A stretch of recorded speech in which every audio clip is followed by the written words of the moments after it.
సైనిక బెదురులేని నాయక తెలుగు ప్రజల ఆత్మ గౌరవానికి నువ్వు ప్రతీక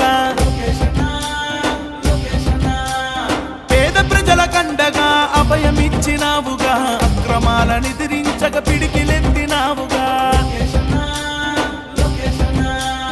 ఆంధ్రప్రదేశ్ అమ్మకు నువ్వు తెలుగుదేశ బిడ్డగా చంద్రబాబు ఆశయాల సారథివైనావుగా హ్యాపీ బర్త్డే